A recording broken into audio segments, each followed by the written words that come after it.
This is CNN Breaking News. Would be the worst thing that could happen, and it was going to happen, and now it has. Singer Whitney Houston, one of the greatest voices of our generation, CNN has gotten confirmation from her representative, has died.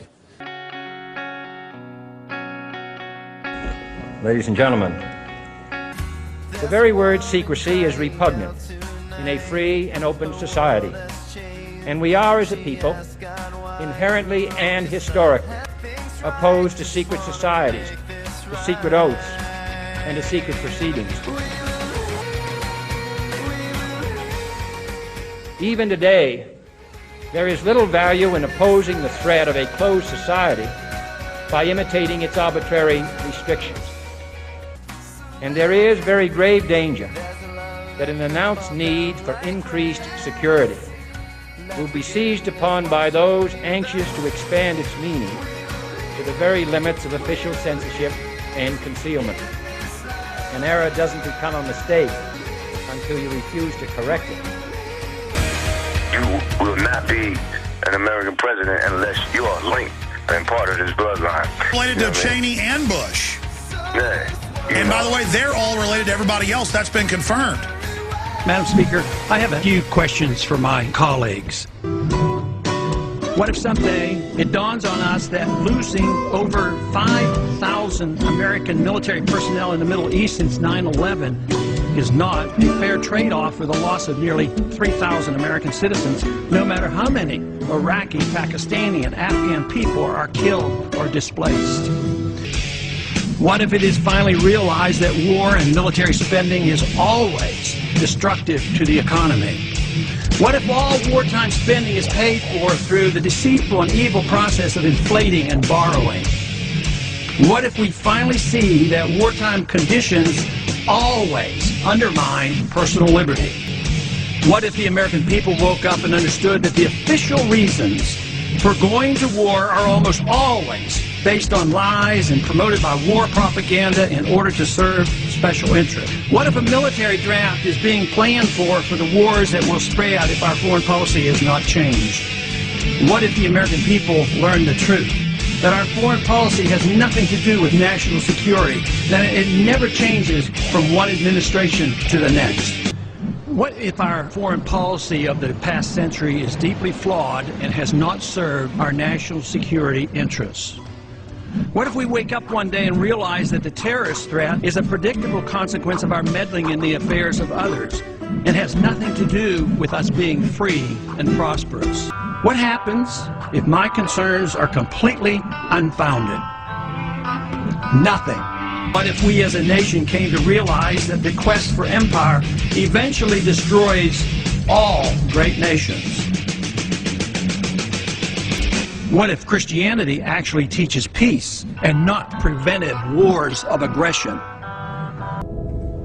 When the weapons of mass destruction thing turned out not to be true, I expected the American people to rise up. Well, they didn't. Then, when the Abu Ghraib torture thing surfaced and it was revealed that our government participated in rendition, a practice where we kidnap people and turn them over to regimes who specialize in torture, I was sure then the American people would be heard from. We stood mute. Then came the news that we jailed thousands of so-called terrorist suspects, locked them up without the right to a trial or even the right to confront their accusers. Certainly, we would never stand for that. We did. And now it's been discovered the executive branch has been conducting massive, illegal, domestic surveillance on its own citizens, you and me. And I at least consoled myself that finally, the American people will have had enough. Evidently, we haven't. In fact, if the people of this country have spoken the messages, we're okay with it all. Torture, warrantless search and seizures, illegal wiretappings, prison without a fair trial, or any trial, war on false pretenses. We as a citizenry are apparently not offended. There are no demonstrations on college campuses. In fact, there's no clear indication that young people even seem to notice. Of protested the old-fashioned way, made a placard and demonstrated at a presidential or vice presidential appearance. But we've lost the right to that as well.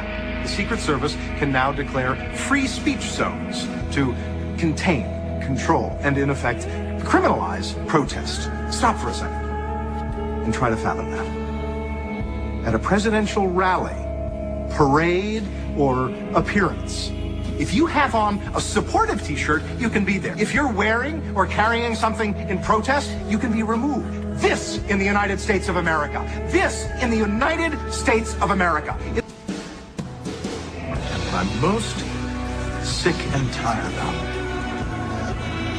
is how every time somebody disagrees with how the government is running things, he or she is labeled un-American. Evidently, it's speech time. And speech in this country is free, you hack. Free for me, free for you, free for Melissa Hughes to stand up to her government and say, stick it. Objection. I object to government abusing its power to squash the constitutional freedoms of its citizenry. And God forbid anybody challenge it. They're smeared as being a heretic. Melissa Hughes is an American.